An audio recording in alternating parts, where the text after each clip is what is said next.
Hello everybody, the Lawn Gnome is here. Again.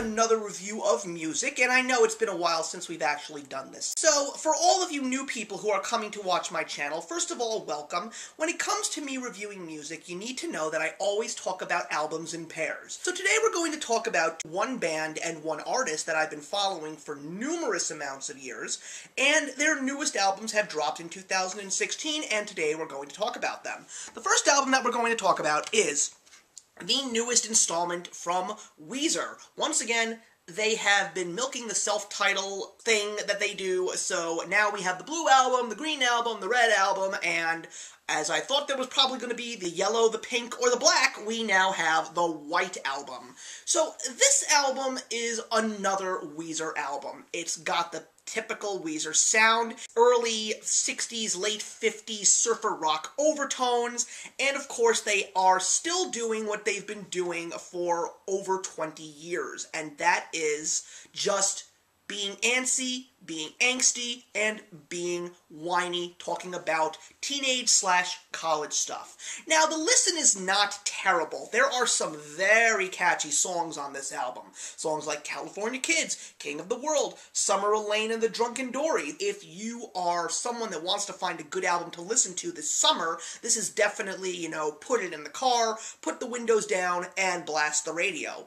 Although, I have to say that Weezer's act is just getting kind of old. I appreciate the fact that they're trying to hold on to that true rock and roll spirit that they brought in the mid-1990s with Buddy Holly, but the fact that they're really not trying to change their sound is something that's a little disheartening to me. Granted, they did do a great job in 2001 after their long hiatus with their Green album, but ever since then, while they have cranked out some good singles, and they have done some really cool things, especially doing a music video with the Muppets, they really haven't wowed me as a Weezer fan in so many years. And there are times when I actually talk to my friends about music and say, why is it that these guys or these girls will not hang up the towel and just call it quits and say congratulations to one another, they had a good run? It's getting to the point where myself as a fan is hanging up the towel and saying, that's it, I can't be a fan of this band anymore, because I'm just not interested in what they have to show me.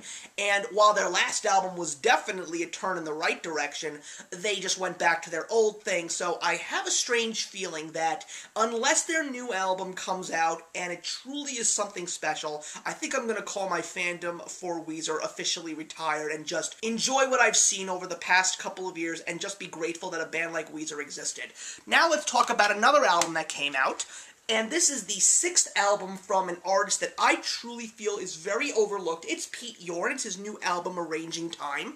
Pete Yorn came out in 2001 with Music for the Morning After, and it was one of the better albums that I had ever heard in my life. And since then, he's been bringing out albums, but nobody really knows when these albums are coming out. Quite frankly, after his second album, it took me a long time to actually discover that there was a third, a fourth, and a fifth. And they all are very good albums. I mean, I think maybe PY was the weakest of the 5, but now with Arranging Time, I think he's really come back into form because this is such a soothing, therapeutic sounding album. Songs like Halifax, Shopping Mall, Walking Up, This Fire, I just love this sound that this artist brings me.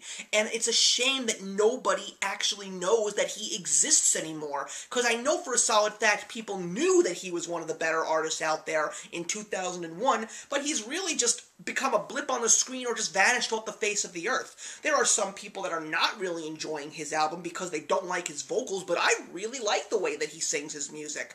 And I really am glad that he's still out there making good music, because I think that this is one of the better albums of 2016. And that's all that I have to say about this and the new Weezer album. Two decent albums. This one much better than this one. I'm sure that Weezer fans are going to disagree with me in regards to the White Album, but you know what, to each their own. Please enjoy it, and enjoy the new Pete Yorn album as well if you want to go check it out. And definitely do some backtracking on both of these bands to see all the music that they've had beforehand. And that wraps up this music review. I appreciate the fact that you guys came to watch. Please leave your comments in the box below, and let's have a discussion, and I'll see you in the next one. Actions speak louder than words. 'Cause you